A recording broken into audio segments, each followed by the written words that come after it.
Christian ଧର୍ମ ପ୍ରଚାର କରେ ନାହିଁ, ମୁଁ ଖ୍ରୀଷ୍ଟିଆନ ଧର୍ମର ପ୍ରଚାରକ ନାହିଁ, ମୁଁ ଯୀଶୁଙ୍କୁ ପ୍ରଚାର କରେ। ଆଉ ଯୀଶୁ ଖ୍ରୀଷ୍ଟିଆନ ଧର୍ମର ନୁହନ୍ତି, ସେ କୌଣସି ଧର୍ମର ନୁହନ୍ତି, ସେ ସମସ୍ତଙ୍କର ଅଟନ୍ତି, ଏଇଟା ଜାଣିବା ଦରକାର। ଏ ବାଇବଲ ମଧ୍ୟ ଖ୍ରୀଷ୍ଟିଆନ ମାନଙ୍କ ଧର୍ମ ଗ୍ରନ୍ଥ ନୁହେଁ, ଏଇଟା ଖ୍ରୀଷ୍ଟିଆନ ମାନଙ୍କ ଧର୍ମ ଗ୍ରନ୍ଥ ନୁହେଁ, ଏଇଟା ସମୁଦାୟ ମାନବ ଜାତି ପାଇଁ ଈଶ୍ୱର ଦେଇଥିବା ଗୋଟେ ପୁସ୍ତକ, ଯୋଉଟା ପଢିକି ଆମେ ପ୍ରଭୁଙ୍କୁ ଜାଣି ପାରିବା। ଆମକୁ କଣ କହୁଛ, ଯୀଶୁଙ୍କୁ ଗ୍ରହଣ କରବ ନାହିଁ, ବିଦେଶୀ ଭଗବାନ। କି ଭଗବାନ?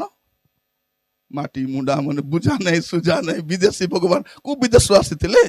ପ୍ରଭୁ ଯୀଶୁ ଖ୍ରୀଷ୍ଟ ଏସିଆରେ ଜନ୍ମଗ୍ରହଣ କରିଥିଲେ। ଆପଣ ଦେଖନ୍ତୁ, ମୋବାଇଲ ମାରନ୍ତୁ, ବେଥଲେହେମ କୋଉଠି ଅଛି?